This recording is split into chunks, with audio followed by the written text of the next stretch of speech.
Welcome to my Self-Care Shit, the podcast, where we talk about what true self-care looks and feels like. I'm your host, Kathy Love, two-time TEDx speaker, author, and self-care coach. Each week, we'll have honest conversations on how to create the peace and stability we crave in our lives.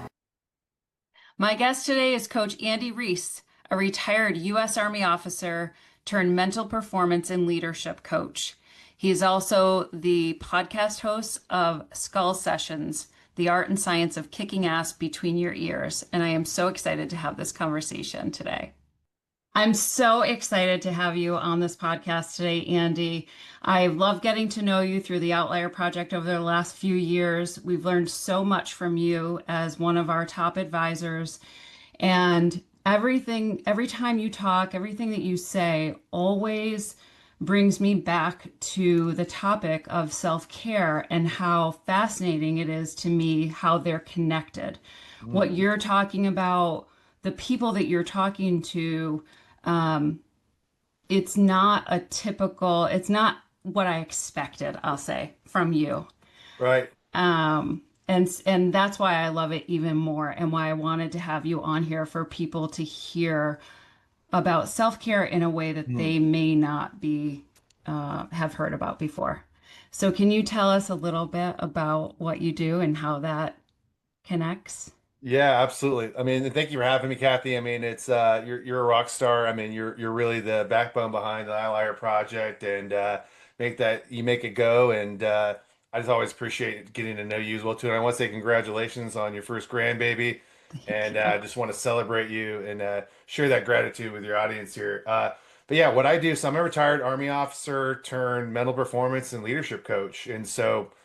My mission is pretty simple. It's all about just being this trusted guide to help people lead, grow, and win from within. In a short, help people, as many people as I can, to kick ass between the ears. And I'm very fortunate to do that at the highest level in the NFL, the Chicago Bears, where I'm part-time.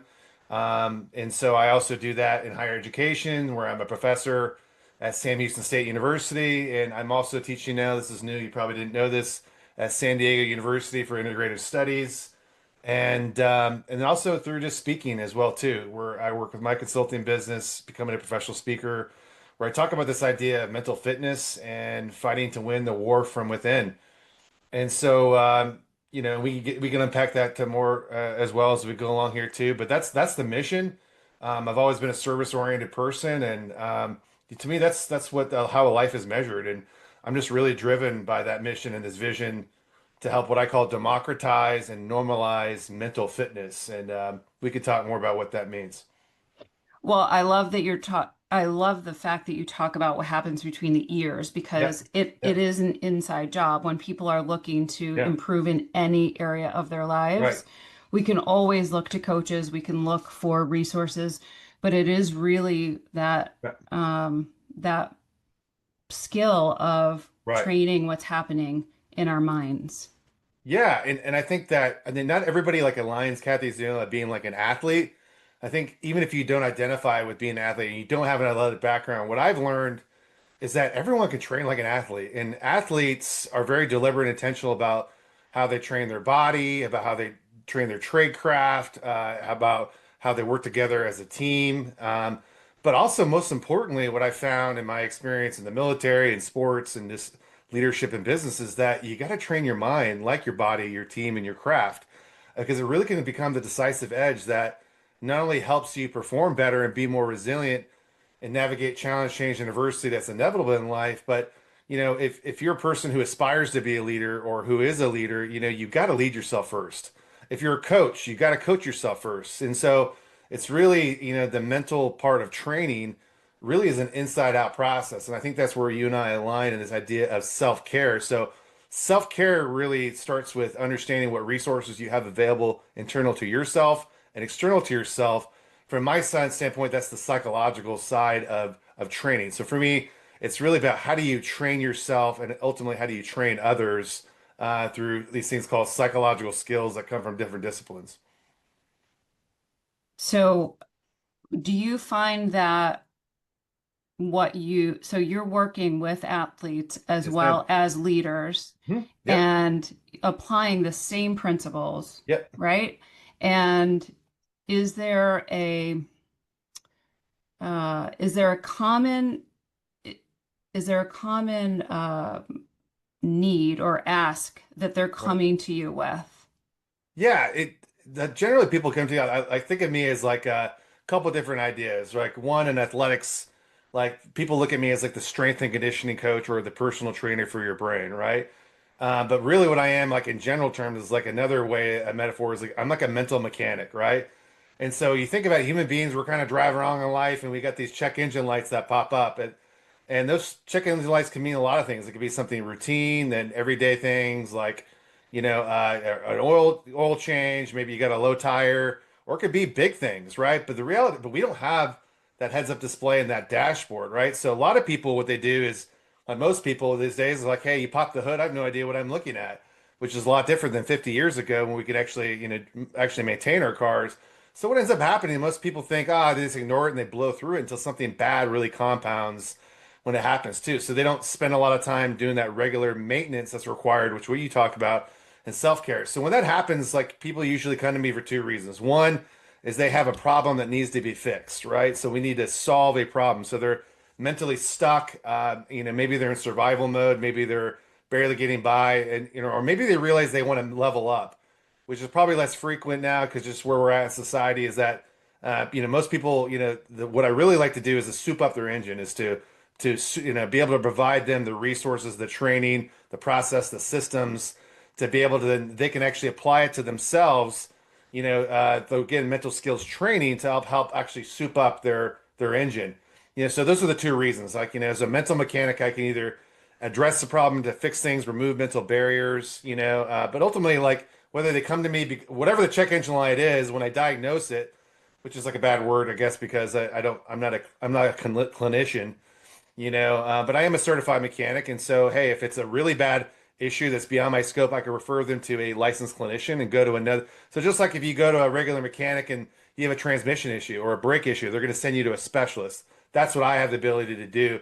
But more often than not, I'm going to help solve that problem, then help supercharge their engine in a lot of ways. So that's just a metaphor on what that looks like. So that can be, hey, a lot of common things are, hey, like common things on the mental health side. So I don't deal with general anxiety, but I deal with performance anxiety. That's a big one. Dealing with stress, pressure, like burnout is a huge issue. A lot of people deal with confidence issues. So they have a fear, imposter syndrome, because of a generalized term. They have low self-confidence, a lot of negative self-talk. They're constantly comparing themselves to others. They have fear of other people's opinions. They have fear of failure, or whatever that is too. So like stress and like dealing with energy and confidence are kind of the two biggest things that people come to me to get help with. Yeah, that is speaking my language right there. And so I love the metaphor of the mechanic because we Yeah, all have a mechanic for our car. that's right. And many of us have a fitness and performance coach, a Right, trainer at the gym or for our right. body. But how many of us are focusing on that mental aspect? Yep. And my big question is, do you get people who come to you before the lights go on, before there's a problem, or do you only see people when they're struggling? It's a great question. I would say just because where we're at as a society, most people wait till it's like I would say like they come to me, you know, they come to me after the fact. So we tend to be very reactive, to wait till there's a problem to where we go get help instead of being proactive. And I think there's a couple reasons why I think that is. And one is because of just where we're at as society. We tend to think of anything mental dealing with mental health, which like when I say this idea of mental fitness, it's the full spectrum of the human experience. And you've heard me talk about that in more details. But if we think of like the human experience like this bridge, and we're constantly going over this bridge and we're crossing this chasm that is, challenge, change, and adversity, right? And challenge, change, and adversity isn't a bad thing. It's just part of the life experience. But the left-hand side of that bridge, and I'll share the visual, has to do with mental health. And that's where like we're in survival mode. Like we're struggling, we're barely getting by, we're at the end of our rope. And we've all been there. I know I have. I use this Absolutely. example. Yeah, 3 months ago, as you know, you were there right there with me. I lost my mom and I had serious back surgery within about a week of each other, and I was really on that left-hand side of the bridge. I was really struggling in a lot of ways, barely getting by. And so, when you're at that area, you're probably not gonna, you're probably beyond my help, and then you're probably gonna need somebody who's a psychologist a therapist, a counselor, a licensed clinician, if you will, to be able to help you because you're at like, I call it like 10, 20, and 30 level maintenance, right? You're beyond the 10 level maintenance that you can do by yourself. You're probably 20, 30 level maintenance to where you need a true expert in these areas, right? So we wait till that happens when we're in survival mode. And then the middle of the bridge is what we think of as kind of we're in coping mode. So, hey, that's where we spend most of our life. Right? This is when you think of when we're naturally resilient by nature. A lot of people argue that, generationally, like the younger generations are less resilient than our generation, and that's just not true. We're really resilient by birthright, right? That's how our species survived as Homo sapiens. And so, it doesn't always feel that way, but when we're resilient, we're bouncing back from adversity, we're gritty, we have passion and perseverance over time. We're not living our best life, and we're not, we're getting by doing our daily mundane things. We're not feeling great. We're not feeling bad. You're kind of in that yellow zone there as well too. And that's again, you spend a lot of time there. And then there's the thriving zone where you're performing at a really high level. You're executing tasks to the best of your ability. You're having the best day ever. You're at 10 out of 10 on the scale. At the very peak of that, you're in the zone or flow state, which comes from my field of sports psychology. But the goal is not to be in the zone or flow state because even if you look at your life, you can probably count on one or two hands how many times you've actually been in the true flow or zone, which is hard to replicate. It's fleeting. Even elite athletes that I work with that are world class, they can only count on a couple hands. So the goal is not to be in the zone where you have your A game all the time. The goal is when you have your C game, your D game, you can get a D plus, and that's about optimal performance. So for me, when people come to me, the goal, whether you're surviving, coping, or thriving, whether you're thriving, I want to keep you thriving as long as you can. If you're coping, I want you to be really resilient and to be able to move to that right as much as possible. And if you meet me wherever you are on the mental on that side, if you're within my scope of my mechanic and my ability, I'm going to help you fight. So either way, the way I say challenge, change, and adversity is going to push you to the left of that bridge. It's our job to fight to the right. And to me, self-care is all about fighting to the right, but also knowing that life's a team sport. And there's only so much you can do by yourself. We're as human beings, we require resources beyond ourselves. We require other people. And those other people could be our friends, our family. They don't have to be somebody who's a psychology professional like me. But there's all kinds of things that are related to self-care that are beyond self. And I think that's some of the misnomers that I try to talk about. It's not just about the individual, it's about the collective. I love that. And I talk a lot about codependency, Yeah. which is the behaviors that we see are when there's too much reliance on other people. But Yes. but all of the behaviors of codependency are normal, and if Yes. they're in the right zone are super healthy, which is relying on Correct. other people. And Yeah. I love, love, love that you're talking about not achieving that perfection, That's right. that green zone all of the time, Yeah. because especially when people come in and they're struggling, that green Right. zone feels so far away, it feels unattainable. Absolutely. And I remember being a new parent, talking about going into the next generation, but I remember being a new parent, I wanted to be 100% Yeah. the best parent all of the time. Right. And someone, and you know, recommended being the best parent 70% of the time. And I Yeah. thought that was the dumbest thing I had ever heard of Right.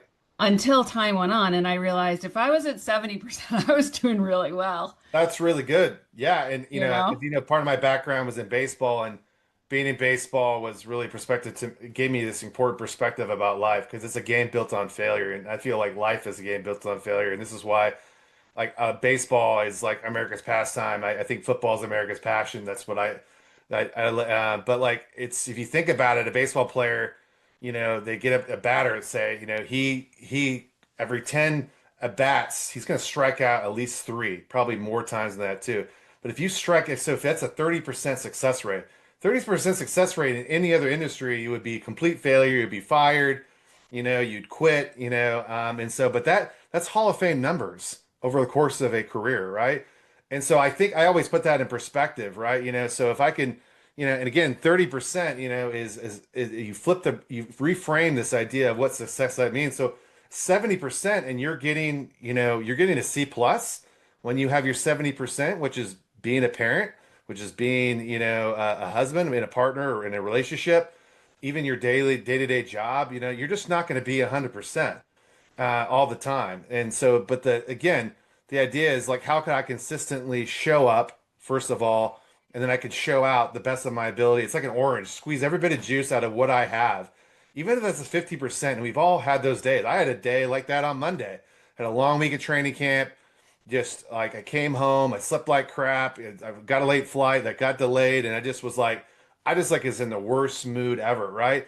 But like just building that awareness to meet myself where I'm at on the bridge, and then to have, give myself some grace to, and then understand what I need to control to be able to fight to the right that day, allowed me to shift and be able to turn things around the next day and beat that day yesterday in terms of how I showed up, and executed my daily tasks.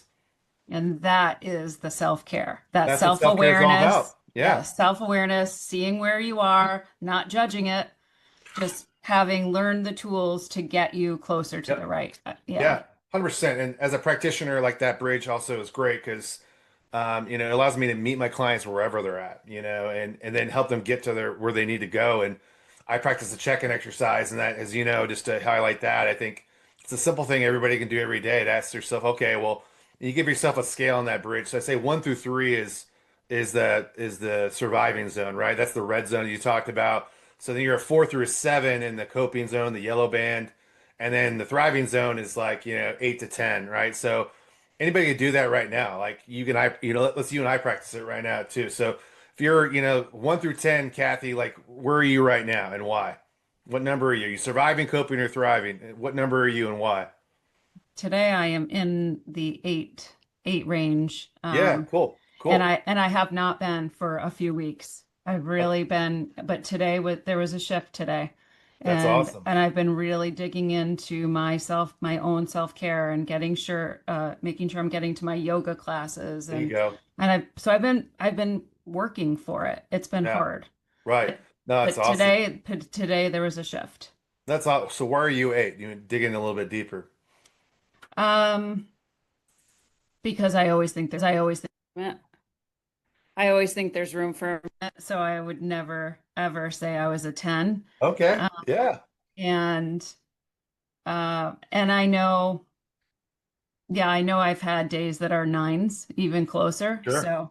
Yeah. But You always give yourself a buffer though. You always give yourself enough room for improvement. Yeah. yeah, I think, but Yeah. I'm a good solid 8 today, and I'm That- happy to say that honestly because the last few weeks have been rough. that's yeah, you had a lot going on. So and then what can you do to fight to the right between now and the end of the day? How do you move it to an 8 to a 8.1 or a 9, whatever that looks like, even an inch if you can. Well, I am going to, when we are done recording this, I'm heading to an evening yoga class that I wasn't going to be able to make scheduling wise, and I changed an appointment so that I could be there That's awesome. Yeah. instead of just giving up on it. So I'm Yeah. proud of myself for that. Cool. So then question number 4 is that anybody can ask. So we can check in with ourselves, which you just did that. We should do that daily as a self-care practice. And then the fourth question is asking like, hey, to have empathy and compassion. Hey, Kathy, what can I do to help you fight to the right of anything? Mm, showing up today. That definitely helped my day today. This was something I was looking forward to. I love this conversation. Me too. So yeah, you just being here, which is true, right? For the That's people in enough. our circle is just being there. That's enough. Yeah. I think really powerful moment. And people could check it out too. There's a guy named Jay Glazer who's a Fox NFL football analyst. He's got like a mixed martial arts background. He's from the East Coast. He's kind of presents as like this tough guy, macho type thing too. And so people are surprised to hear he talks about mental health and this idea of mental wealth. I was on his podcast. We walked through this, and he's really struggled. He got really vulnerable, struggling with his anger and self-control and so on and so forth. And before we got on, and he's very open and honest, which I love, and it's very important, especially for men, to get that. And so he talked about how he kind of went through this episode the day before with his wife, and so we walked through this exercise, and then I asked him, with that final question, hey, what can I do to help you fight to the right? And he says, I think you just did. And it was a beautiful moment. I mean, it was a really cool moment to me that really, I think, demonstrates that just by being willing to create space to ask that question and do it in an authentic way, not only shows vulnerability, but creates psychological safety. And I think those are, and then when you have a common purpose, those are really the three key ingredients to building any championship team and relationship. And I think if you anybody who has read the Culture Code, there's a lot of good science behind that too. So just making those connections with a simple exercise like the check-in with yourself and with other people, it's just a great way to practice self-care, but also again, empathy for others, being aware of how they think and how they feel, and then being able to be compassionate, which is to do something about it. And that's next level. That's next level stuff. It really is. And again, I can't love mo any more the fact that you are bringing this into the lives of so many men. And we just had a Yep. conversation in the Outlier Project about this. I always say the people in that community are so honest and vulnerable with each Yeah. other. There's Yeah. no pretending everybody's got it together. Everybody, no matter how much success they've earned, Yeah. they are all about sharing how they got there and what they're working on and how they're getting there. Yeah. And I appreciate that so much because it's not been culturally acceptable or Right. taught or encouraged Yeah. for young men to grow into men who are able to express Yeah. themselves. And that is Right. why we have such a high suicide rate in men. Yeah. Great. And it doesn't have to be that way. And No. you are making such an impact just in speaking out as a strong masculine man who's Yeah. talking about mental health. Yeah, and I appreciate that. Thank you. Yeah, definitely trying to shift the paradigm of what that means. And I used to talk about mental toughness. I think there's a lot of stigma associated with that, like mental health on the opposite end. Like it was too macho, it was too inaccessible, all those things. I mean, it's really the science behind and the reason I kind of got in this field, because my paradigm was shifted about what mental toughness actually meant. Then I kind of made it more inclusive to kind of include this idea of mental fitness, which includes health, resilience, and performance. Is kind of the three areas that I work in, right? But I think a lot of men these days, I think the archetype of what a man means is different than what our fathers and our fathers' fathers have, and so we've had a lot of unique challenges and also opportunities, but I don't think a lot of men come from broken homes. Men and women come from broken homes. My wife's a special ed teacher. She's really on the front lines of this fight, dealing with kids who not only have some severe learning disabilities, but severe behavioral issues. And I'm just blown away about just kind of getting being on the front row with her or one row behind her to hear about this. So it just shows me how important it is, not only for the skills, like once when I talk about democratizing mental training, right now, I mean, my field's been around for 175 years. Nobody knows about it, right? I mean, you think about it, like I'm literally the only W-2 employee in the NFL. There's a lot of there isn't even a lot of full-time clinicians that are there too. So you're thinking like, this is the most successful, this is the archetype of manliness in our country is the NFL, and I'm working there. And so we're like by me trying to blaze a trail there, kind of identifying what this training is available to these people, and if these people are using it, it creates a platform to then why aren't we getting into high school kids and junior high kids when their brains are really nascent, and we can you imagine we start talking on mental fitness and we can do this in a way that in a micro learning and weave it into what they do, not an extra lesson, not an extra PowerPoint, not an extra book, but we can help, our kids, we can help our teachers, our coaches in our schools, we can help people earlier in their careers, the people who don't have access to it, like our first responders. Um, I just think that to me, again, that sounds pie in the sky, but I think it's a very doable thing. So my vision, like I said, is to really make this accessible, but do it in a way that, again, uses micro learning. It's a digital platform. It helps train the people who are working with kids. Like coaches is a great example. I think high school coaches and who are also teachers are really some of the most important people that are out there. And in the state of Texas, they have a really powerful role because of this game of football. So like I want to help arm football coaches who have all these time with these young men and can teach so many life lessons. If I could arm them to make them better coaches, which let's face it, like there's no certification to become a coach. You have to be certified to be a teacher, but you don't have to be certified to coach. And I think about the men who made a huge impact in my life, other than my dad. I had four sisters who taught me about emotional intelligence. My mom taught me about confidence. But my dad was really what led the way. But outside of my dad, it was my coaches and my scout leaders because they spent the most time with me, right? So you think about if you can arm them with these mental training for them, they're already dealing with the psychology of young people anyways. Then, and if you're giving them a language, a system, and a process to help them train their mental game, think about the implications and ripple effect that that's going to have on suicide, anxiety, and depression, and some of the things that are ailing us right now too. So that's like when you ask, hey, what's Andy Riise's legacy? That's going to be it. In addition to just trying to be a world class husband and father, that I even though I fail every day. So that's the big wave that I'm trying to surf, Kathy. That ripple was the exact word I was going to use next. Just the ripple, and you were talking about the suicide rate and all of that, but also just in generations, because Hmm. you are raising young men who Yeah. are going to parent and Right. coach, and the ripple effect is just tremendous and Yeah. beautiful and needed. And I'm just so grateful that I'm grateful that you've been put in that role, that Yeah. that role was open for you, Yes. that it was there for you to Right. take, Right. Yep. and that gives you access to be able to do what you do. So, yeah, this is exactly the conversation I was hoping to have with you. Probably even better. Honestly, it's just so it's just beautiful. So I just want to thank you for being here and thank Yeah, you my for doing pleasure. what you're doing. And you know, if people want to find you and learn more Sure. about you, I will put the link in the show notes to your link tree so that they can find out Please do. yeah, more about you and connect with you. Is there anything else that you want to add?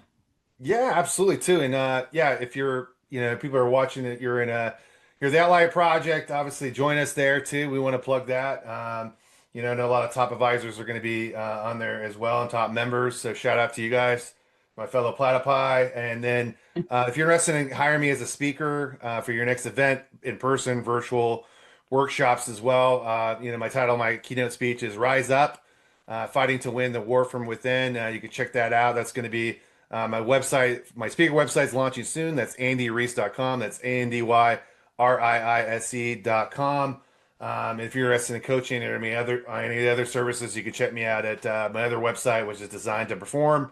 That'll be in the notes. And yeah, and also my podcast is coming out soon as well, which Kathy, it's going to be a guest. We're Yes. going to do a little podcast swap here. It's called Skull Sessions, the art and science of kicking ass between the ears, with my co-host and fellow mental performance coach, Nate Last. So be on the lookout for that, coming to your airwaves soon. Yes, that's great. All of that is so great. So thank you. I will see you soon. And until then, we'll have everybody just keep getting their shit together, their self-care shit together. See you in the arena. Great job making time for yourself today. Be sure to subscribe to my Self Care Shit, the podcast, wherever you listen in. Your 5-star review will help get this show to whoever needs to hear it. Go grab your free daily self-care checklist on myselfcareshit.com. Please take the last minute of this podcast for yourself to listen to the ocean waves and breathe.